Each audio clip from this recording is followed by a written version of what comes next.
Hello everyone, I hope you all are doing well and जैसे कि आप सभी को पता है यूपीएससी का जो मेंस पेपर था वो अपने शेड्यूल टाइम में यूपीएससी ने जो है वो कंडक्ट करवाया। जैसा कि आप सभी को पता है ऐसे का पेपर हुआ पहले, उसके बाद जो है वो अब जो जीएस मेंस पेपर 1 जो कि आज हुआ है उसका ये पेपर है। और इस पेपर में हम एनालाइज करेंगे कि यूपीएससी ने जो है वो कैसा पैटर्न जो है वो फॉलो किया है इसमें और कैसे-कैसे क्वेश्चंस जो है वो पूछे गए हैं। और जो लोग आई एम श्योर जिनने ये पेपर देखा होगा, जो फर्स्ट टाइम जिन्होंने पेपर दिया होगा, उनके लिए चीज़ें जो है वो थोड़ी इतनी आसान नहीं रही होंगी। लेकिन जो 2-3 अटेम्प्ट वाले हैं, उनके लिए ये पेपर जो था वो काफ़ी आसान पेपर जो है वो यहाँ पे आया हुआ है। ये पेपर अगर मैं पिछले साल के पेपर से कंपेयर करूँ, पिछले 2-3 साल के पेपर्स हुए हैं, अगर मैं उनसे कंपेयर करूँ इस पेपर को, तो ये पेपर जो है वो ईज़ी पेपर जो है वो मेरी नज़रों में तो ये पेपर ईज़ी है। अब ईज़ी कैसे, अगर मैं इस पेपर को 2020 के पेपर से जो है वो कंपेयर करूँ, 2020 का जो पेपर हुआ था जीएस मेंस पेपर 1, उसमें अगर मैं इसको कंपेयर करूँ, तो ये पेपर जो है वो ईज़ी पेपर माना जा रहा है। अब इसमें जो है वो कुछ चेंजेस जो है वो चेंजेस तो नहीं कह सकते, एक मेजर चीज़ जो है वो देखने को मिली है। इस बार की जो पेपर है, जो ये जीएस मेंस 1 का पेपर है, इसमें जो है वो एक चीज़ देखने को मिली है यहाँ पे, जो आर्ट पे, आर्किटेक्चर पे हमेशा जीएस मेंस में यूपीएससी जो है वो क्वेश्चन पिछले 3-4 सालों से जो है वो लगातार पूछ रहा था। इस बार जो है वो यूपीएससी ने आर्किटेक्चर पे वो है जो क्वेश्चन नहीं पूछा हुआ। इस बार जो है वो लिटरेचर पे आपको जो है वो क्वेश्चन देखने को मिलेगा। ये भक्ति लिटरेचर पे क्वेश्चन पूछा हुआ है। मोस्ट जो है वो कहते हैं ना, जो गेस वाला पेपर होता है कि यार ये क्वेश्चन तो यूपीएससी जो है वो पूछेगा ही पूछेगा इस टॉपिक से। तो वो टॉपिक आपको यहाँ पे देखने को मिलेगा। तो भक्ति लिटरेचर पे यहाँ पे आपको पूछा हुआ है और इसका कंट्रीब्यूशन पूछा हुआ है इंडियन कल्चर में। देखिए, जैसे कि हम सभी जानते हैं, हमारे इंडिया में जो अनडिवाइडेड इंडिया था, अगर हम 47 से पहले की बात करें या उससे भी अगर हम पुरानी बात करें, हमारा जो इंडियन बाउंड्रीज थी वो हमारी कश्मीर से लेके कन्याकुमारी तक और हमारी वहाँ पे काबुल से लेके तो हमारा जो नॉर्थ ईस्ट है। तो यहाँ पूरा इंडिया, पैन इंडिया में कल्चरल मूवमेंट्स का जो था वो काफ़ी ज़्यादा दौर रहा है। भक्ति मूवमेंट में अगर आप देखेंगे तो हमारे यहाँ पे काफ़ी जो है वो भक्ति जो गुरुज थे, जो भक्ति जो मूवमेंट में जो जिन्होंने लोग भाग लिया, उनका जो ये है यहाँ पे कंट्रीब्यूशन आपको यहाँ पे लिखना था।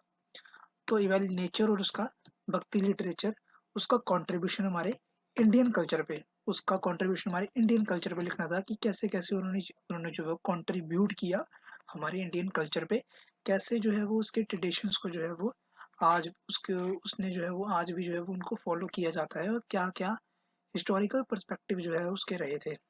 तो ये क्वेश्चन जो है ये इजी कैटेगरी में मैं इसको रखूंगा, इस क्वेश्चन को, फर्स्ट क्वेश्चन को इजी कैटेगरी में मैं रखूंगा। अब बात करते हैं सेकंड क्वेश्चन पे। देखिए, second question most expected question, favourite topic UPSC का, ब्रह्मो समाज, यंग बंगाल मूवमेंट।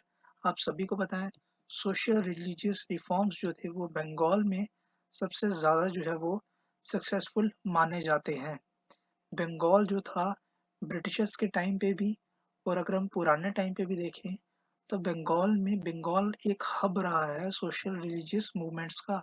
क्योंकि अगर हम बंगाल की हिस्ट्री देखें, बंगाल में most of the intellectuals, most of the हमारे इंडिया के जितने भी इंटेलेक्चुअल्स लोग कह लीजिए, जितने बड़े बड़े आप कह लीजिए जो स्पिरिचुअल गुरुज हुए हैं, वो मोस्ट ऑफ द जो है वो बंगाल से जो है वो उनका नाता रहा है। और अगर आप हमारी जो मेन हमारी फ्रीडम मूवमेंट भी आप देख लीजिए, इंडिया की जो फ्रीडम स्ट्रगल था उसका भी जो सेंटर पॉइंट था वो बंगाल ही रहा है। ब्रिटिशर्स ने भी जो है वो बंगाल को ही जो है वो अपना टारगेट पहला बनाया था। सबसे पहले बंगाल ही था जो ब्रिटिशर्स की जो है वो अधीन हुआ था। और इन चीज़ों को अगर हम देखें तो उससे पहले क्या-क्या सोशल रिलीजियस रिफॉर्म मूवमेंट्स जो थे वो ब्रिटिशर्स के टाइम पे भी रहे, उसके पहले जो उससे पहले भी रहे और इसमें जो है वो स्पेसिफिकली यहाँ पे पूछा हुआ है कि यंग बंगाल मूवमेंट और ब्रह्मो समाज का क्या रोल रहा सोशल रिफॉर्म मूवमेंट्स में।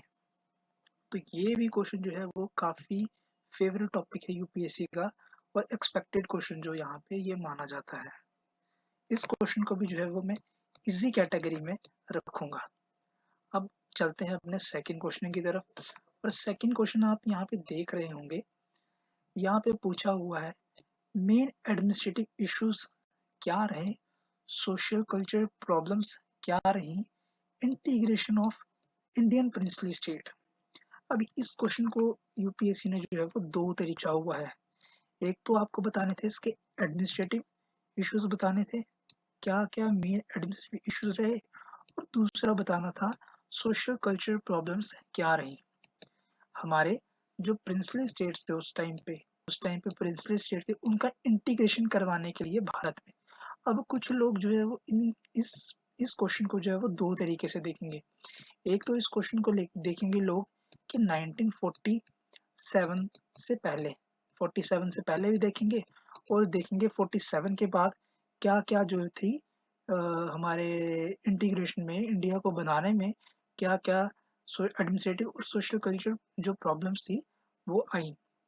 अब इसको जो है वो मॉडर्न इंडिया का पार्ट ही माना जाएगा और पोस्ट इंडिपेंडेंट पे भी ये क्वेश्चन पूछा गया है। तो दो तरीके से इस क्वेश्चन को जो है वो यहाँ पे पूछा गया है और दो तरीके से ही जो लोग हैं वो इसका आंसर लिखेंगे। यहाँ पे दो तरीके की, एक जो है वो 1947 मतलब कि मॉडर्न इंडियन हिस्ट्री और जो फ्रीडम स्ट्रगल के तौर पे इस आंसर को लिखेंगे, और दूसरे लोग इस आंसर को लिखेंगे आपका जो पोस्ट इंडिपेंडेंस के पर्सपेक्टिव में लिखेंगे।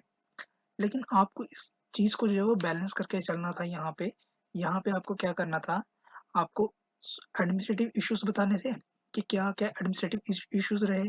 जैसे कि आप कश्मीर की बात ले लीजिए, कैसे कश्मीर को जो है वो उसमें उसमें दो इश्यूज आए थे। एक तो उसमें जो एडमिनिस्ट्रेटिव इश्यूज क्या आया था, एडमिनिस्ट्रेटिव इश्यूज उसमें एक ये आया था कि वहाँ के जो महाराजा थे उन्होंने जो है वो जब उन पे अटैक हुआ, पाकिस्तान का अटैक हुआ, तो उनका एडमिनिस्ट्रेशन लैप्स हुआ था वहाँ पे एडमिनिस्ट्रेशन ही काम नहीं कर रहा था और एडमिनिस्ट्रेशन ही वहाँ पे लैप्स हो गया था, तब जाके वहाँ पे इंडिया ने मदद की थी। और सोशल कल्चरल प्रॉब्लम्स वहाँ पे क्या थे, आपको बताना था कि कैसे इतने इतनी सिटी क्या थी उस टाइम पे। वैसे ही आप ले लीजिए जूनागढ़ की बात ले लीजिए, हैदराबाद की बात ले लीजिए। तो ये चीजें जो है वो आपको दोनों पर्सपेक्टिव को बैलेंस करके एक बैलेंस अप्रोच लेके इस क्वेश्चन को देखना था। इस क्वेश्चन को जो मैं थोड़ा टफ टू मीडियम में रखूंगा, इस क्वेश्चन को टफ टू मीडियम रखूंगा, क्योंकि ये क्वेश्चन जो है वो जनरली लोग जो है वो इस क्वेश्चन को जो है वो ज्यादा इस इस टॉपिक को सबसे पहले इस टॉपिक को ज्यादा इतनी तवज्जो नहीं देते जितना कि बाकी चीजों को देते हैं। तो ये यहाँ पे जो है वो यूपीएससी की तरफ से ये थोड़ी ट्रिक खेली गई है एक, इस क्वेश्चन को जो वो बैलेंस अप्रोच में आपको लिखना था। अब फोर्थ क्वेश्चन की तरफ चलते हैं। तो फोर्थ क्वेश्चन आपका सबसे पसंदीदा क्वेश्चन यूपीएससी का, हिमालयन रीजन पे और वेस्टर्न घाट्स पे। लेकिन यहाँ पे ट्रिक एक यहाँ पे ये खेली गई है कि आपको डिफ्रेंशिएट करना था कॉजेज ऑफ लैंडस्लाइड्स में।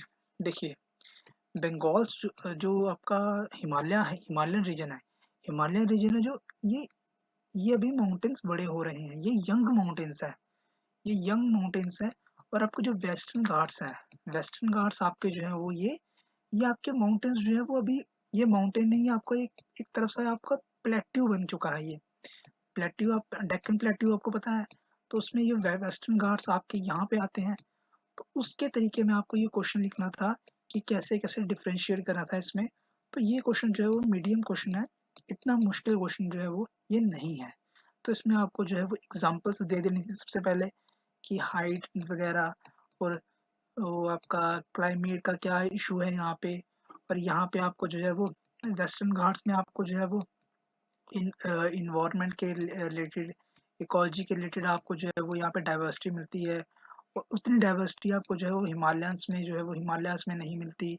आपकी जो वहाँ पे रॉक्स हैं, माउंटेन्स बड़े हो रहे हैं और वो उसकी रॉक्स जो है वो लैंडस्लाइड होते रहते हैं। वेदर कंडीशंस आपको लिखनी थी और यहाँ पे आपको देखनी थी कि सॉइल की वजह से, तो वो सारी एग्जांपल्स जो है वो आपको लिख सकते हैं। इस क्वेश्चन को जो है मीडियम क्वेश्चन में रखूंगा।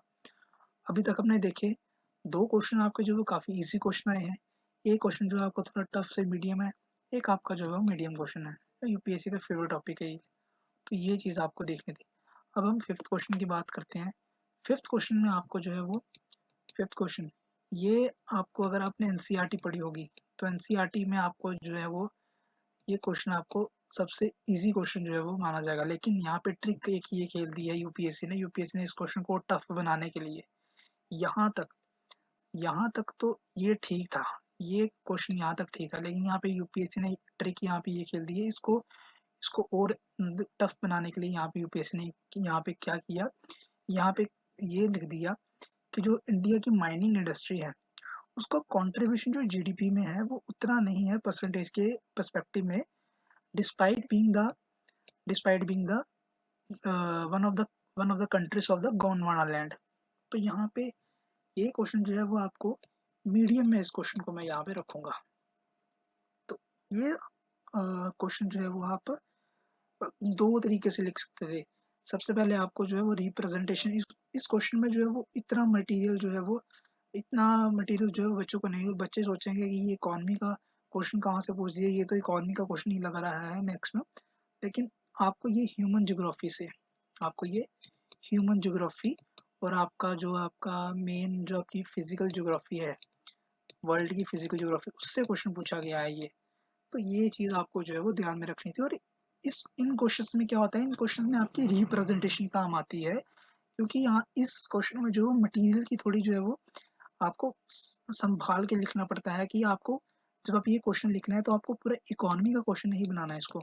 आपको एक चीज़ ये ध्यान में रखनी है कि ये ज्योग्राफी के पर्सपेक्टिव में पूछा हुआ है इस क्वेश्चन को, और इसको इकोनॉमी के पर्सपेक्टिव में क्वेश्चन नहीं लिखना है, इसको ज्योग्राफी के तरीके से ही लिखना है। और बच्चे कुछ यहाँ पे ये गलती ज़रूर लोगों ने की होगी। उन्होंने इस क्वेश्चन को है वो लिखा, उन्होंने ज्योग्राफी के अपने अपने हिसाब से उन्होंने ज्योग्राफी का क्वेश्चन लिखा होगा, लेकिन उन्होंने जो है वो इसको इकोनॉमी का क्वेश्चन बना दिया होगा, जीडीपी बीच में लगा के। तो यूपीएससी ने खाली आपको ये इतना पूछा हुआ है कि क्यों कंट्रीब्यूशन जो है परसेंटेज लोगों को, फिर आपको ज्योग्राफी का फीचर्स बनाने थे, इंडिया का मैप बना के कि क्या क्या हमारी प्रॉब्लम्स हैं, क्या क्या जो है वो, क्यों इतना जो है वो कंट्रीब्यूशन कम है, क्यों हमारे जो डिस्ट्रीब्यूशंस हैं, हमारी जो माइनिंग है उसमें क्या इश्यूज हैं, इन्वायरमेंटल इश्यूज क्या हैं। तो उसमें आपको ज्योग्राफी के पर्सपेक्टिव में इस क्वेश्चन को लिखना था। तो ये क्वेश्चन भी जो है वो टफ से मीडियम, मीडियम तो नहीं, टफ से मीडियम क्वेश्चन इसको रखूंगा मैं। तो ये 5 क्वेश्चन हो गए। अब छठे क्वेश्चन पे आते हैं। अब छठा क्वेश्चन यहाँ पे जो है वो आपको यहाँ पे पूछा हुआ environmental implications of the reclamation of water bodies into urban land use. अब ये क्वेश्चन जो है वो, ये टॉपिक जो है वो यूपीएससी का फेवरेट टॉपिक है। वाटर पे आपको पता है हर साल क्वेश्चन पूछे जा रहे हैं, हर साल क्वेश्चन पूछा जाता है। और इसमें भी जो है वो आपको वही अप्रोच फॉलो करनी थी। आपको अपनी रिप्रेजेंटेशन अच्छी रखनी थी, आपको अपने फैक्ट्स फिगर्स जो है थे वो पहले से आपके तैयार होने चाहिए थे वाटर बॉडीज पे, और उनका जो है वो इन्वायरमेंटल इम्प्लीकेशंस क्या है। तो ये इस क्वेश्चन को जो है वो मैं इजी क्वेश्चन मानूंगा, इजी क्वेश्चन, इजी कैटेगरी में हम इसको रखेंगे। तो 6 क्वेश्चन ये हो गया। अब 7 क्वेश्चन है, आपको यहाँ पे पूछा हुआ है mention the global occurrence of volcanic eruptions in 2021। अब आपको क्या करना था, ये क्वेश्चन आपको इसको कैसे करना था, इसको आपको 2021 में जितने भी वॉल्केनिक इरप्शंस हुए हैं पूरे वर्ल्ड में, उसके अगर आपने कोई भी मंथली मैगजीन आपने अगर फॉलो की होगी तो उसमें आपको कहीं ना कहीं जो है वो मिल गए होंगे एग्जांपल्स, और क्या क्या उनके जो है वो रीजंस रहे कि जो ये इरप्शंस जो थी वो हुई थी। और आपको साथ में उसके implications implications of the regional environment. अब देखिए, जब कहीं वॉल्केनिक इरप्शंस होती है तो उसमें रीजनल जो है वो काफ़ी ज़्यादा इम्प्लीकेशंस भी होते हैं। एक तो जो है वो मास प्लान होता है लोगों का, यानी लोगों को है जो वहाँ से मूव करना पड़ता है। आपका इकोनॉमिक लॉस होता है, फिर आपका इन्वायरमेंटल लॉस होता है, फिर आपका बायोडाइवर्सिटी लॉस होता है, बायोडाइवर्सिटी में लॉस होता है, तो आपका फ़ौना, फ्लोरा। तो आपने आपको उस चीज़ों को भी जो यहाँ पे जो है वो अपना आंसर एक वैल्यू उसको देने के लिए अपने आंसर्स को, तो वहाँ पे ये चीज़ें लिखनी थी और आपको एग्जाम्पल्स भी लिखनी थी कि 2021 में जो जो आपके वॉल्केनिक इरप्शंस हुए हैं, तो उन चीज़ों को आपको यहाँ पे मेंशन करना था। अब चलते हैं अपने नेक्स्ट क्वेश्चन की तरफ। अब 8th क्वेश्चन, अब इस क्वेश्चन को जो मैं इजी क्वेश्चन रखूंगा क्योंकि आपको पता है आपके एनसीईआरटी में आपको ये टॉपिक मिल जाएगा, आपको न्यूज़ में काफ़ी बार ये टॉपिक्स जो है वो आए हैं। अब चलते हैं आपके 8th क्वेश्चन की तरफ। 8th क्वेश्चन में आपको पूछा है why India considered as a subcontinent. Subcontinent, elaborate your answer. अब subcontinent, elaborate your answer, इस क्वेश्चन को जो मैं इजी, मीडियम टू इजी में रखूंगा, इसको मीडियम टू इजी में रखूंगा। इसको आपको बताना था क्यों इंडिया एज कंसीडर्ड एज सब continent and elaborate your answer. अब सब कॉन्टिनेंट में क्या है कि आपको यहाँ पे इंडिया, आपको मैप ड्रॉ करना था सबसे पहले। अब ये क्वेश्चन जो है वो आपको, अब एक चीज यहाँ पे मैं आपको भूल गया, यहाँ पे ये क्वेश्चन आपका हिस्ट्री का क्वेश्चन है। ये क्वेश्चन आपका सेकंड क्वेश्चन आपका जो है वो हिस्ट्री का क्वेश्चन है आपका। ये क्वेश्चन जो आपका, ये आपका हिस्ट्री का क्वेश्चन है आपका। ये क्वेश्चन, ये ज्योग्राफी का क्वेश्चन है आपका। ये क्वेश्चन आपका ज्योग्राफी का क्वेश्चन है आपका। उसके बाद आपका ये वाला क्वेश्चन आपका जो है वो ज्योग्राफी का क्वेश्चन है। उसके बाद आपका जो ये क्वेश्चन है, ये क्वेश्चन जो है वो आपका ज्योग्राफी का क्वेश्चन है।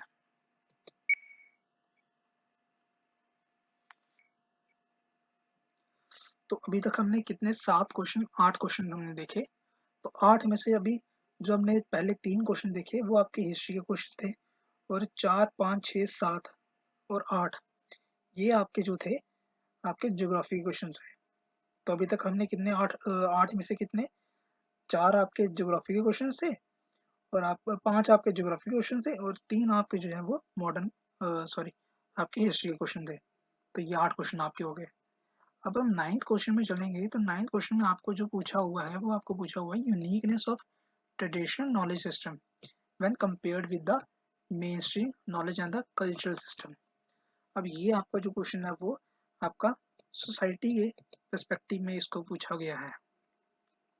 सोसाइटी कह लीजिए, थोड़ा हिस्ट्री का भी थोड़ा इसको तड़का लगा दीजिए। तो ये क्वेश्चन आपका सोसाइटी हिस्ट्री का मिक्स बन गया। तो इस क्वेश्चन को जो है वो थोड़ा मीडियम में रखूंगा मैं इस क्वेश्चन को।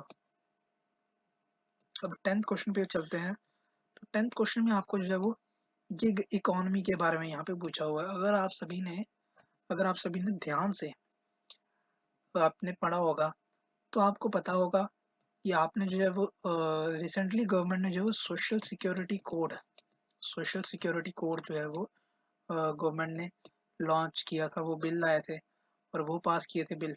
और उसमें जो है वो गिग इकोनॉमी पे और गिग वर्कर्स पे मैक्स जो था वो ज़्यादा फोकस किया गया था। और इसमें जो है वो, उसमें उन्होंने, यूपीएससी ने यहाँ पे ये ट्रिक खेल दी है। तो यहाँ पे यूपीएससी ने ये कर दिया है कि एम्पावरमेंट ऑफ वुमेन, वुमेन के पर्सपेक्टिव में इस क्वेश्चन को जो है पूछ लिया है गिग इकोनॉमी के। अब अब ये देखिए, अब हमने जितने क्वेश्चन देखे ऊपर, वहां पे कहीं भी आपको ये नहीं लगेगा कि आपको वही हार्ड कोर जैसे यूपीएससी पूछता है हिस्ट्री, ज्योग्राफी, आपकी सोसाइटी, वैसा नहीं पूछा हुआ। हिस्ट्री को यूपीएससी ने क्या किया है कि हिस्ट्री को जो है वो अलग तरीके से पूछा हुआ है, उसको थोड़ा घुमा फिरा के पूछा हुआ है। ज्योग्राफी को जो है वो आपका इन्वायरमेंट के साथ साथ आपका जो है वो human geography, environment, human geography और आपका डिजास्टर मैनेजमेंट, उसको जो है वो उसको मिक्स करके ज्योग्राफी में पूछा हुआ है। और यहाँ पे जब हम सोसाइटी के क्वेश्चंस देख रहे हैं तो सोसाइटी के क्वेश्चंस को जो है वो करंट से रिलेटेड किया हुआ है, हिस्ट्री से रिलेटेड किया हुआ है। तो ट्रेडिशनल नॉलेज के पूछा हुआ है, मेन स्ट्रीम नॉलेज पूछी हुई है, कल्चरल सिस्टम पूछा हुआ है। तो ये क्वेश्चन जो है वो यूपीएससी ने काफी सोच समझ के और बड़ी डीप एनालिसिस के साथ जो है वो बनाए हुए हैं। और यहाँ पे आप 10th क्वेश्चन देख लीजिए, ये सोसाइटी का क्वेश्चन है। अब इस सोसाइटी के क्वेश्चन में आपको जो है वो इकोनॉमी का तड़का लगा दिया हुआ है यहाँ पे यूपीएससी ने। तो देखिए, देख रहे हैं आप, आपको जब आप तैयारी करते हैं तो आपको जो है वो हर एक चीज को जो है वो अपने उसको आपको कंपैरिजन करके चलना पड़ता है। कंपैरिजन क्या होता है कि जब आप कोई चीज पढ़ रहे हैं तो उसमें आपको देखना पड़ता है कि इस चीज को, जैसे आप इकोनॉमी देख रहे हैं तो इकोनॉमी में आपको देखना पड़ता है, जब आप इकोनॉमी में जीडीपी वगैरह देख रहे हैं, या आप देख रहे हैं कि सोशल सेक्टर में क्या क्या गवर्नमेंट ने जो है वो चीज़ें की हैं, उसका असर जो है वो हमारी सोसाइटी पे, हमारे कल्चर पे, हमारे जो है वो और बाकी तरीके जो है वो वुमेन एम्पावरमेंट में कैसे होगा, जो पुअर सेक्शन है सोसाइटी की, हमारी पॉवर्टी है, हमारी इकोनॉमी है, हमारा एजुकेशन सिस्टम है, उसमें क्या-क्या गवर्नमेंट का रोल रहा है, उसमें क्या गवर्नमेंट ने चीज़ें की। तो इन सभी चीज़ों को आपको जो है वो सप्लीमेंट करके, कॉम्प्लीमेंट करके, उन चीज़ों को जो है वो एनालाइज़ करके एक दूसरे के साथ देखना पड़ता है, हर एक चीज़ें कहाँ-कहाँ जो है वो फिट बैठती हैं। देख रहे हैं आप पेपर देख रहे हैं, पेपर यूपीएससी ने कितना अच्छा, कितना प्यारा पेपर पूछा हुआ है कि यूपीएससी ने हर एक चीज़ को जो है यहाँ पे सप्लीमेंट किया हुआ है, कंपैरेटिव वे में जो है वो पूछा हुआ है हर एक चीज़ को। अब यहाँ पे हम 11th क्वेश्चन पे आते हैं, तो ये आपका क्वेश्चन जो है वो सोसाइटी का क्वेश्चन हो गया। अब 11th क्वेश्चन पे हम आते हैं। अब यहाँ पे पूछा हुआ to what extent did the role of moderate prepare a base for the wider freedom movement. Most favourite topic UPSC का, इसको मैं इजीएस्ट क्वेश्चन, और ये इस क्वेश्चन को 5 स्टार मिलेंगे, क्योंकि ये क्वेश्चन जो है वो यूपीएससी, ये टॉपिक मॉडरेट टॉपिक जो यूपीएससी का जो फेवरेट टॉपिक है। अब इस क्वेश्चन में जो कुछ एक्सप्लेन करने का इतना ज़्यादा है नहीं है, सभी जानते हैं इसके बारे में, मॉडरेट्स ने जो क्या-क्या रोल प्ले किया था जब हमारा फ्रीडम स्ट्रगल हुआ था। तो ये क्वेश्चन जो मोस्ट एक्सपेक्टेड क्वेश्चन था, और हर एक बंदे ने जो मेंस लिख रहा है उसने जो है ये क्वेश्चन अच्छे तरीके से जो अपने तरीके से तैयार किया होगा। तो ये इजीएस्ट क्वेश्चन जो था अभी तक हमने देखा। अब हम 12th क्वेश्चन पे चलेंगे, तो यहाँ पे पूछा हुआ है bring out the constructive programmes of Mahatma Gandhi during non cooperation movement and civil disobedience movement. Most favourite topic UPSC का, इसमें भी कुछ एक्सप्लेन करने का नहीं है, सभी जानते हैं क्या हुआ था नॉन कॉपरेशन मूवमेंट में, क्या हुआ था सिविल डिसोबीडियंस मूवमेंट में। अब यहाँ पे जो है वो आपको एनालाइज करके यहाँ पे कंस्ट्रक्टिव प्रोग्राम्स, सिविल डिसोबीडियंस में क्या क्या गांधी जी ने सब स्टेप लिए थे, आपके नॉन कॉपरेशन मूवमेंट में गांधी जी ने क्या क्या स्टेप्स लिए थे, क्या क्या चीज़ें हुई थी जिससे जो है वो हमारे फ्रीडम स्ट्रगल को जो वो और जो है वो उसको पेस मिला था। तो वो चीज़ें आपको यहाँ पे लिखनी थी, आपको स्पेक्ट्रम में मिल जाएगा। 11th क्वेश्चन 12th क्वेश्चन आपको स्पेक्ट्रम में तो मिल जाएगा। बाकी हमने जो ऊपर हमने हिस्ट्री के क्वेश्चन देखे, जो ये भक्ति लिटरेचर, और ये आपको यंग बंगाल मूवमेंट, जो भक्ति लिटरेचर वाला ये तो आपको किसी भी नोट्स में मिल जाएगा, और ये यंग बंगाल और ब्रह्मो समाज ये भी आपको स्पेक्ट्रम में से मिल जाएगा। और ये एडमिनिस्ट्रेटिव इश्यूज जो हुए थे ये भी आपको स्पेक्ट्रम में जो है वो मिल ही जाएगा। जब आप उसमें से 1947 के पास पास जब आते जाएंगे ना, तो वहाँ पे आपको जब टॉपिक्स आप देखेंगे कैसे इंटीग्रेशन हुआ था प्रिंसली स्टेट्स का, तो वहाँ पे आपको मिल जाएंगे ये टॉपिक। तो मोस्टली ये स्पेक्ट्रम में से भी आपको जो है वो मिल जाएंगे। स्पेक्ट्रम्स के टॉपिक भी यहाँ पे जो है वो कवर हो रहे हैं यहाँ पे स्पेक्ट्रम में से टॉपिक। अब हम 13th क्वेश्चन पे चलेंगे, तो 13th क्वेश्चन पे पूछा हुआ है, या there arose serious challenges to the democratic state system. अब यहाँ पे डेमोक्रेटिक स्टेट सिस्टम, अब इनको जो है वो यहाँ पे प्रॉब्लम फेस करनी पड़ी थी ड्यूरिंग 2 वर्ल्ड वॉर्स। तो डेमोक्रेटिक स्टेट सिस्टम को जो जो प्रॉब्लम हुई थी टू से 2 वर्ल्ड वॉर्स में, तो उसको यहाँ पे आपको इवेल्युएट करना था, इस स्टेटमेंट को आपको इवेल्युएट करना था, इसको और ज़्यादा एक्सप्लिसिटिव वे में बताना था। यहाँ आप चार्ट बना सकते थे वर्ल्ड वॉर 1 में, जो जैसे यहाँ पे आपने क्या किया, यहाँ पे ये आपका पेज था, आपने यहाँ पे वर्ल्ड वॉर 1 में क्या प्रॉब्लम्स हुई, वर्ल्ड वॉर 2 में क्या प्रॉब्लम्स हुई, तो वहाँ पे उसके नीचे आपने ये चार्ट बना के, उसके बाद में फिर इसके बाद में इसके यहाँ पे नीचे, फिर इसके बाद में इसके आउटकम्स क्या रहे थे, इसके आउटकम क्या रहे थे। तो इसको ये आपको एक चीज़ ये ध्यान में रखनी है, ये पॉलिटी का आंसर नहीं लिखना आपको, आपको यहाँ पे हिस्ट्री के पर्सपेक्टिव में लिखना है। ये आपका वर्ल्ड हिस्ट्री के लिए पूछा हुआ है ये आपको, तो आपको ये यहाँ पे चीज़ें ध्यान रखनी है, वर्ल्ड हिस्ट्री क्वेश्चन है। तो ये क्वेश्चन जो है वो फेवरेट टॉपिक है यूपीएससी का, फेवरेट तो नहीं कहेंगे, लेकिन ये कि गेस वाला टॉपिक है ये, आपको आपने प्रिपेयर किया होना चाहिए था, जो जिन्होंने जो जो मेंस लिख रहे हैं उन्होंने ऑब्वियसली किया ही होगा। तो ये इजी क्वेश्चन में रखूंगा इसको। अब चलते हैं हम 14th क्वेश्चन की तरफ। तो 14th क्वेश्चन में यहाँ पे बताया हुआ पूछा हुआ उन्होंने, briefly mention the alignment of major mountain ranges of the world and explain their impact on the local weather condition with examples. तो देखिए, आपको वर्ल्ड में वर्ल्ड में जहाँ जहाँ मेजर माउंटेन रेंजेस हैं, जैसे हमारे एशिया में ले लीजिए आप, यहाँ पे हिमालयंस हो गए, और वहाँ पे साउथ अमेरिका के माउंटेन्स ले लीजिए, नॉर्थ अमेरिका के माउंटेन्स ले लीजिए वो जो, और आप यहाँ पे फिर यूरोप में चले जाइए, यूरोप के माउंटेन्स ले लीजिए, फिर वहाँ पे जो साइबेरियन जो होते हैं माउंटेन्स हैं, वो जो पेमेर नॉट है यहाँ पे सेंट्रल एशिया में पेमेर नॉट, तो आपको वो मेजर माउंटेन्स जो है वो बताने थे। और वहाँ पे बाद में आपको ऑस्ट्रेलिया में जो वहाँ पे जो आपके थोड़े से माउंटेन्स रीजन्स हैं उनमें आपको थोड़ा बताना था कि क्या क्या चीज़ें जो है वो स्पेसिफिक फीचर्स बताने थे उनके लोकल इन्वायरमेंट पे। तो ये क्वेश्चन भी जो है इतना टफ क्वेश्चन मैं इसको रखूंगा, क्योंकि इतना ज़्यादा जो है वो बच्चे माउंटेन्स रेंजेस के ज़्यादा नहीं पढ़ते। लेकिन इन्होंने अब अगर एशियन कॉन्टिनेंट का पूछा होता, जैसे हिमालयंस का पूछ लेते, या आपके जो पमीर नॉट है, या आपके जो माउंटेन्स है, आपके जो रशिया और वेस्टर्न यूरोप को जो है वो यूरोपियन यूरोपियन कंट्रीज है उनको जो डिवाइड करते हैं, वहां से पूछे तो तभी ये क्वेश्चन जो था थोड़ा इजी क्वेश्चन होता। लेकिन यहाँ पे आपको major mountains of the world पूछ लिया है, यानी वर्ल्ड में जितने माउंटेन्स हैं मेजर माउंटेन्स, उन सभी का आपको पूछना बताना है यहाँ पे। प्लस आपको यहाँ पे जो आपका ये आपका अंटार्कटिक रीजन है, अंटार्कटिक रीजन में आपके जो मेजर माउंटेन्स जो है वहाँ पे वो भी आपको बताने हैं। माउंटेन्स तो वो तो ग्लेशियर्स हैं, लेकिन आपको फिर भी उसको थोड़ा कहीं ना कहीं उसको जो है वो एडजस्ट कर लेना था यहाँ पे। तो ये ऐसे ही आपका जो आंसर है जो आपका थोड़ा डिफरेंट बनता है बाकी लोगों से। तो ये आपको जो है थोड़ा ये थोड़ा टफ क्वेश्चन पूछा हुआ है 14 क्वेश्चन। और 15 क्वेश्चन में अगर हम चलेंगे, what do how does the melting of Arctic ice and the glacier of the Antarctic. अब ये question Antarctic Arctic glacier melting, weather pattern and human activities differentiate differentiate differently affect the weather pattern and human activities on the earth। ये वही favourite topic UPSC का, climate change. अब आपको यहाँ पे अब इस क्वेश्चन को जो यहाँ पे जो है वो ज्योग्राफिकल वे में पूछा हुआ है, ज्योग्राफिकल वे में पूछा हुआ है।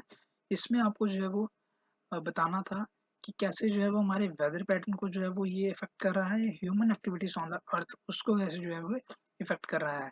क्लाइमेट चेंज हो रहा है, आइस मेल्टिंग हो रही है, वाटर बॉडीज जो है वाटर लेवल जो है वो अर्थ का बढ़ रहा है, उससे जो है वो जब आपका जो टेम्परेचर है, जब टेम्परेचर रीडिस्ट्रीब्यूट होता है, तो उससे जैसे हमारे इंडिया में देख लीजिए अरेबियन सी में क्लाइमेट चेंज होने की वजह से वहाँ पे वेदर जो रेन एक्टिविटीज हैं वो वेस्टर्न इंडिया की तरफ से जो है वो बढ़ चुकी हैं।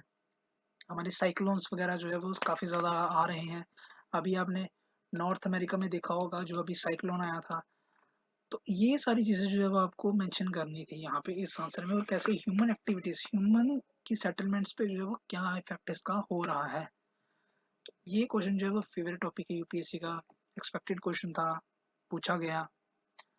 अब 16 क्वेश्चन पे चलते हैं। 16 क्वेश्चन पे आपको पूछा हुआ है, discuss the multiple dimension implications of uneven distribution of mineral oil in the world। अब बार बार ये भी कहा जाता है कि जब आप प्रीलिम्स की तैयारी कर रहे हैं, तो प्रीलिम्स की तैयारी में आपको जो आपके मिनरल्स उनको जो है वर्ल्ड मैप पे देख लेना चाहिए। और अगर आप मेंस का सिलेबस देखेंगे तो मेंस के सिलेबस में वो स्पेसिफिकली यूपीएससी ने जो है वो मेंशन किया हुआ है कि आपको जो है वो आप अगर आप अपना सिलेबस देखेंगे ध्यान से, तो आपके सिलेबस में जो वो साफ तौर पे लिखा हुआ है कि आपका जो जितने भी आपके रिसोर्सेज हैं, वर्ल्ड रिसोर्स जितने भी हैं, उनको जो है आपको ध्यान से देखना है। तो ये आप जो है वो क्वेश्चन, इसको मैं टफ से मीडियम क्वेश्चन मानूंगा, क्योंकि आपको फिर अपने पूरे वर्ल्ड में जहाँ जहाँ आपको उसकी डिस्ट्रीब्यूशन है फिर वो भी आपको बतानी थी, मल्टीपल डायमेंशनल इम्प्लीकेशंस। तो ये क्वेश्चन जो है वो टफ से मीडियम क्वेश्चन है। अब हम चलते हैं अपने 17th क्वेश्चन की तरफ। तो यहाँ पे मैं आपको ये कह रहा था कि जब आप प्रीलिम्स की भी तैयारी करते हैं और मेंस की भी तैयारी करते हैं, मेंस की तैयारी में भी आप जो है वो अपने इन टॉपिक्स जो है वो आपके इनको जो है वो प्रीलिम्स से कॉम्प्लीमेंट कर सकते हैं। और जब प्रीलिम्स की तैयारी कर रहे हैं तो आप इसमें देख लीजिए आपको आपकी जो है वो मेंस की तैयारी भी जो है वो कहीं न कहीं जो है वो होती रहती है। अब ऐसे क्वेश्चंस जो है वो यूपीएससी जनरली मेंस में नहीं पूछता, लेकिन फिर भी यूपीएससी ने इस क्वेश्चन को पूछा। लेकिन अगर किसी ने प्रीलिम्स में भी जो है वो प्रीलिम्स की तैयारी के दौरान भी जो है वो अगर ऐसी डिस्ट्रीब्यूशंस देख ली होती वर्ल्ड मैप पे, तो ये क्वेश्चन जो है वो उनके लिए आसान ही था, उन लोगों के लिए। बाकियों के लिए ये क्वेश्चन तो थोड़ा टफ से मीडियम रहता है ये क्वेश्चन। अब 17 क्वेश्चन की बात करें, 17 क्वेश्चन में आपको जो है वो यहाँ पे पूछा हुआ है आपका आईटी इंडस्ट्री के बारे में। अब यहाँ पे ये पूछा हुआ है what are the main social economical implication. ध्यान रखिए, सोशल और इकोनॉमिकल इम्प्लीकेशंस के बारे में पूछा हुआ है। इम्प्लीकेशंस के बारे में, implication arising out of development of IT industry in major cities of India.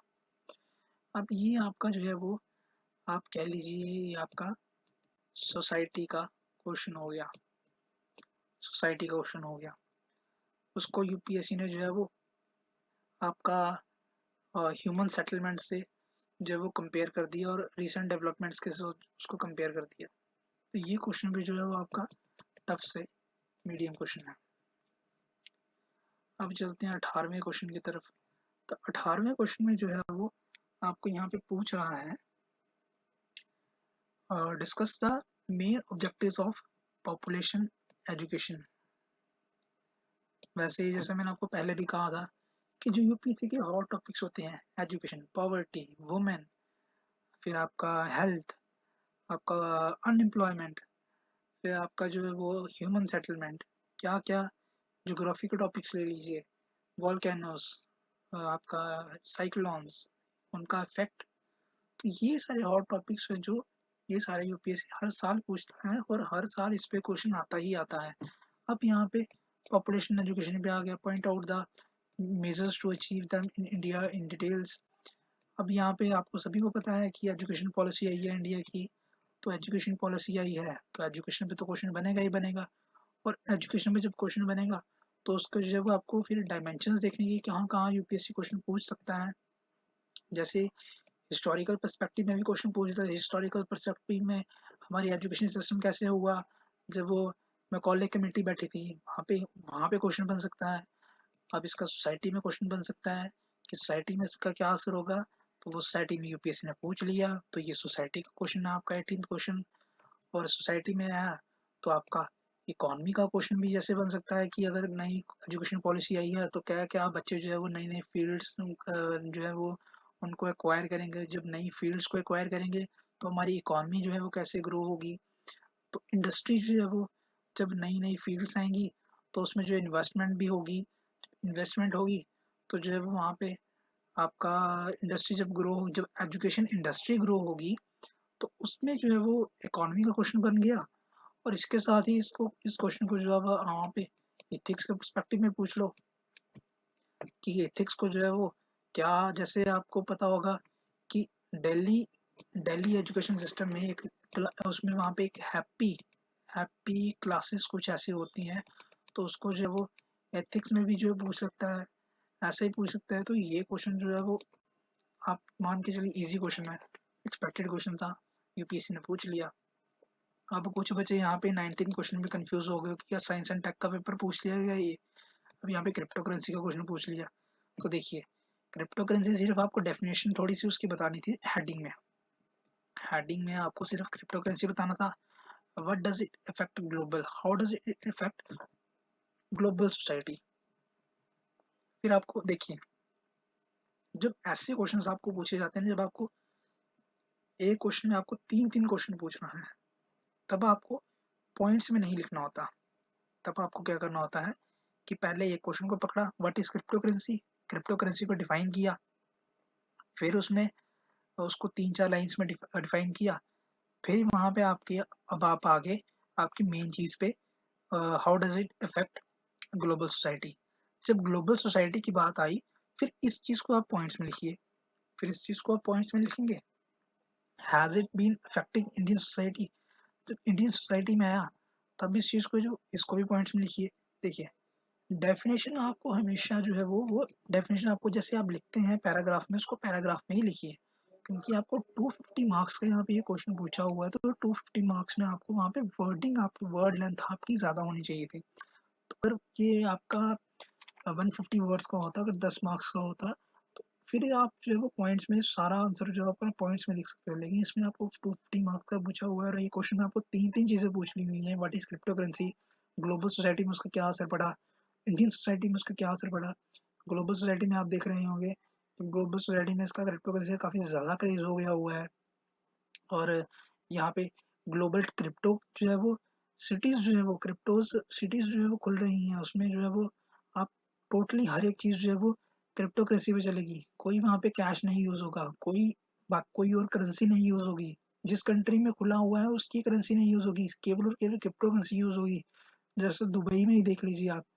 Dubai में सेंट्रल एशिया में या कहीं पे, सॉरी सेंट्रल एशिया में, वेस्ट एशिया में कहीं पे कोई एक कंट्री है, उन्होंने शायद यूएई में एक जगह है, उन्होंने वहाँ पे तो टेक सिटी खोली और टेक सिटी में सिर्फ और सिर्फ क्रिप्टो करेंसी जो है वो यूज़ होगी। तो यहाँ पे आप ये भी देख सकते हैं कि कैसे जो है वो ग्लोबल जो है वो लेवल पे कंट्रीज जो है वो कैसे कैसे इस चीज़ को जो है वो अपना रही हैं, कैसे कैसे लोग इसकी तरफ जो है वो मूव हो रहे हैं, कैसे कैसे लोग अपनी जो है वो कंट्रीज छोड़ के जो है वो इन जगह पे जा रहे हैं वहाँ पे सेटल होने के लिए। तो इस चीज़ को जो है वो आप देख सकते हैं। और इंडिया में इसका क्या इफेक्ट है, इंडियन सोसाइटी में क्या इफेक्ट हुआ, इंडियन सोसाइटी के बारे में भी आप यहाँ पे लिख सकते हैं कि कैसे हमारी सोसाइटीज जो है वो इस चीज़ को एक्वायर कर रही हैं, कैसे चेंजेस आ रहे हैं, कैसे नए नए टेक्नोलॉजीज को जो यहाँ पे बनाया। लेकिन इसको आपको ये चीज़ देखिए, आपको सोसाइटी के परस्पेक्टिव में क्वेश्चन पूछा हुआ है, तो आपको सोसाइटी के बारे में ही लिखना था। आपको यहाँ पे साइंस एंड टेक का आंसर नहीं बनना था, इसको इसको आपको सोसाइटी के तरीके से लिखना था। तो ये क्वेश्चन जो है थोड़ा ट्रिकी क्वेश्चन है, तो इसको मैं टफ से मीडियम रखूंगा। अब आते हैं हमारे लास्ट 20th क्वेश्चन पे। तो हमारे लास्ट जो क्वेश्चन है यहाँ पे पूछा हुआ, how does Indian society maintain continuity in traditional social values, enumerate the challenges taking place in it। अब यहाँ पे आपको बताना था, मेन चीज आपको बतानी थी, इंडियन सोसाइटी ने कैसे ट्रेडिशनल सोशल वैल्यूज को जो है वो कंटिन्यू रखा हुआ है। अब उसके साथ साथ आपको जब उस कंटिन्यू हम रख जब कोई चीज पुरानी चीज चलती है तो उसमें जो है वो कुछ प्रॉब्लम्स भी होती हैं, तो आपको उसमें चेंजेस बताने थे। चेंजेस चेंजेस बताने थे जो अभी चेंजेस उसमें आए हैं या चेंजेस उसमें हुए हैं। तो और टाइम टू टाइम जब कोई पुरानी चीजें होती है तो उसमें टाइम टू टाइम चेंजेस भी होते हैं, तो आपको वो टाइम टू टाइम जो चेंजेस आप उसमें हो रहे हैं वो भी आपको बताने थे।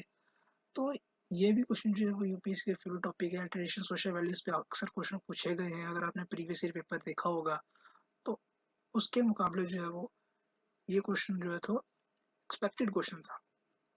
अब अगर इस क्वेश्चन को हमें 2020 के पेपर से 2020 मेंस के पेपर से कंपेयर करना हो, तो क्या इस क्वेश्चन को जो है थोड़ा टफ माना जाएगा या इजी मान। देखिए, जो बच्चे अपना फर्स्ट अटेम्प्ट दे रहे हैं, फर्स्ट मेंस लिख रहे हैं अपना, उनके लिए ये पेपर ऑब्वियसली टफ रहने वाला था। जो लोग इस अपना सेकंड या थर्ड मेंस लिख रहे हैं उन लोगों के लिए ये इजी। अब जो लोग सिलेक्टेड हैं यहाँ, उनके लिए तो आप कह ही लीजिए उनके लिए वेरी इजी। लेकिन जैसे ही अब ये यहाँ पे एक चीज आपको नोटिस करनी पड़ेगी, अब वो डिपेंड करता है कि बंदे के कैसे, इंसान जो वहाँ पे मेंस में बैठा हुआ उसकी मेंटल स्टेट कैसी है, कैसे पेपर को वो एड्रेस कर रहा है, कैसे उस 3 घंटे में अपने आप को काम रख के कैसे कैसे चीज़ों को एनालाइज करके, वो एनालिटिकल पावर पे डिपेंड करता है, आपकी रिटन कैपेबिलिटीज पे डिपेंड करता है, आपकी आपकी थिंकिंग पे डिपेंड करता है। चाहे आप जितने मर्जी 30 मार खान है, लेकिन यूपीएससी के सामने जो है वो कोई 30 मार खान नहीं है, यूपीएससी के सामने सारे बिगी बिल्ली बन जाते हैं जब पेपर लिखते हैं। तो वही चीज़ यहाँ पे भी हुई है, कुछ लोगों ने जो है वो अच्छे से पेपर इसको किया होगा, और जैसे कि फर्स्ट अटेम्प्ट वालों के लिए ये पेपर थोड़ा टफ रहा होगा। सेकंड थर्ड फोर्थ अटेम्प्ट वालों के लिए ये पेपर थोड़ा सा नॉर्मल पेपर था, इजी पेपर था, ये ज़्यादा मुश्किल भी नहीं था। ट्रिक्स बच्चों को पता है, अब सारे समझ गए हैं, सारे समझदार हैं कि यूपीएससी जो है वो इजी क्वेश्चन नहीं पूछेगा, यूपीएससी टफ क्वेश्चन पूछेगा और सारे उसके लिए तैयार रहते हैं पहले से। लेकिन यहाँ पे ट्रिक्स वाले क्वेश्चन आपको, जैसे ट्रिक वाले क्वेश्चन यहाँ पे आपको, जैसे हमने पहले बोला, आपका 10th क्वेश्चन गिग इकोनॉमी में पूछ लिया। उसके बाद आपका जो था वहाँ पे 9th क्वेश्चन था ट्रेडिशनल नॉलेज पे, वो तो चलो ठीक ही है। आपका जो वहाँ पे 5th क्वेश्चन था जो आपकी माइनिंग इंडस्ट्री पे पूछा हुआ था, तो वो आपका क्वेश्चन जो था इकोनॉमी वाला क्वेश्चन, उसको लग रहा था कि ये 2 क्वेश्चन में ट्रिक खेली हुई थी यूपीएससी ने। और आपका जो एक क्वेश्चन था आपका जो 13th क्वेश्चन था, और आपका जो 13th क्वेश्चन था वो थोड़ा उसको जो है वो आपका डेमोक्रेसी, उसको आपका पॉलिटी का आंसर बना के वहाँ क्वेश्चन बना के उसको पूछा हुआ था, लेकिन आपको वो वर्ल्ड हिस्ट्री के परस्पेक्टिव में लिखना था। दूसरा अगर आप क्वेश्चन देखिए वहाँ पे आपको एक क्वेश्चन आपको मिलेगा जो वहाँ पे आपको 16th क्वेश्चन था, तो मिनरल डिस्ट्रीब्यूशन जो ऑयल की थी उसको पूछा हुआ था, तो वो आपको पूरे वर्ल्ड का बताना था। उसमें आपको क्वेश्चन एक वो था, और एक आपका वो जो क्वेश्चन था वेस्टर्न घाट्स और सॉरी जो आपका माउंटेन्स में पूछे, वर्ल्ड मेजर वर्ल्ड के माउंटेन्स जो पूछे हुए थे पूरे वर्ल्ड के, तो वो क्वेश्चन, वो एक थोड़ा ट्रिकी क्वेश्चन था कि सारे वर्ल्ड के माउंटेन्स जो थे वो याद रखना है। वो अब वो जीके वाली चीज़ आ गई कि आपको major heights of the continents आपको याद रखनी पड़ती, तो वो क्वेश्चन थोड़ा ट्रिकी क्वेश्चन था। बाकी अगर आप पेपर देखें 19th क्वेश्चन जो था वो, ये तो सभी को पता था कि क्रिप्टो करेंसी, इसको थोड़ा डिफाइन करना था, बाकी आपको सोसाइटी के तरीके से ही लिखना था इसको, तो ये चीज़। बाकी अगर हम पूरा पेपर देखें तो अगर हम कुछ 5-6 क्वेश्चंस को छोड़ दें तो 13-14 क्वेश्चन ऐसे थे जो कि एक्सपेक्टेड क्वेश्चन थे, जो कि पता है कि यहाँ पूछे जाए। तो देखिए पेपर आपको कभी भी आसान नहीं आएगा। कोई 30-40% आपको यूपीएससी को जो है वो ट्रिक खेलता ही खेलता है, वो सभी को पता है। तो 30-40% वही यूपीएससी ने अपना अपनी जो है वो कंटिन्यूटी मेंटेन रखी। 5-6 क्वेश्चन में यूपीएससी ने ट्रिक खेला, बाकी जो 13-14 क्वेश्चन थे वो एक्सपेक्टेड क्वेश्चन थे, ठीक क्वेश्चन थे, आसान क्वेश्चन थे पूछे, वो जो जिसने मेंस पिछले 10 साल के पेपर्स देखे होंगे, तो वो चीज़ जो है वो यहाँ पे आप कर सकते हैं। तो आई होप आपको ये वीडियो जो है वो इन्फॉर्मेटिव लगा हो। और बाकी जो पेपर्स हुए होंगे, second GS paper, second, third, fourth, उसके लिए उसकी वीडियोस जो आपको मिल जाएंगी। और आपको यहाँ पे एक चीज़ मैं ये बताना चाहूँगा कि जो आपका ऐसे पेपर हुआ है, ऐसे में आपका जो एक जो आपका सेक्शन सेकंड है, सेक्शन बी है, उसमें आपको एक पूछा हुआ है आपका, had the rocks had the rocks the cradle rules the world. अब यहाँ पे ये जो चीज़ जो वो वाला ऐसे का टॉपिक है, वो आपका रिपीटेड टॉपिक है, शायद से 2005 का या 2006 का। तो वो आप देख लीजिएगा कि वो प्रीवियस पेपर से पूछा गया है मेंस का।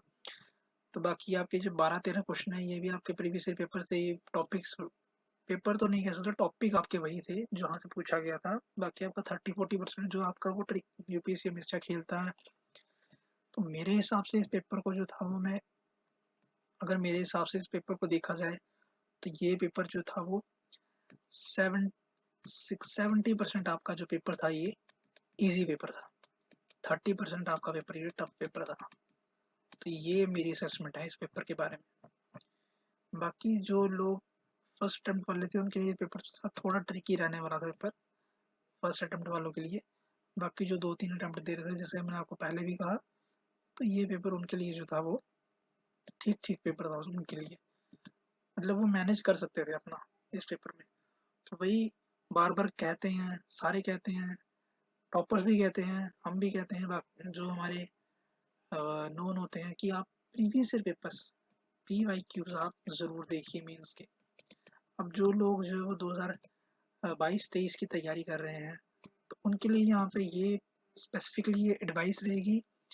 अभी तो आप फेब के बाद या मार्च में आप जो है वो प्रीलिम्स की तैयारी में जो जुट जाएंगे, तो प्रीलिम्स में भी आपको ये ध्यान चीज़ रखनी है, आपको पिछले 10 साल के 10 तो नहीं, 10 साल के पेपर आप 10 ही मान लेके चलिए आप, 10 साल के प्रीलिम्स के जितने पेपर हैं वो आपको जो है वो करने हैं। क्योंकि PYQs जो है वो ऐसे टॉपिक हैं आपको वो करने ही होंगे, और कोई रास्ता नहीं है आपके पास। PYQ से क्या होता है, आपकी एक एनालिटिकल एबिलिटी होती है, आपकी एनालिटिकल थॉट प्रोसेस आपका बढ़ता है। आपको पता चलता है कि कैसे कैसे क्वेश्चन पूछे जा सकते हैं इन फ्यूचर। इस चीज़ को आपको ध्यान में रखना है, चाहे आप प्रीलिम्स की तैयारी कर रहे हैं, चाहे आप मेंस की तैयारी कर रहे हैं, आपको PYQs देखने ही देखने हैं। और जैसे कि मैंने आपको बताया 13-14 टॉपिक्स ऐसे क्वेश्चन ऐसे आए हैं जो कि आपके पुराने टॉपिक से रिपीट हुए हैं। ये चीज़ एक्सपेक्टेड थी। तो आई होप आपको वीडियो इन्फॉर्मेटिव लगा हो। ऐसे ही और वीडियोस के लिए जो है इस चैनल को सब्सक्राइब कर लीजिए और बेल आइकन प्रेस कर लीजिए ताकि आने वाली जितनी भी अपडेट्स हैं उनका नोटिफिकेशन जो आपको आ जाए। तो अभी के लिए बस इतना ही रखते हैं। सेकंड पेपर की आपकी वीडियो जो है जल्द मिल जाएगी। Have a nice day. Thank you.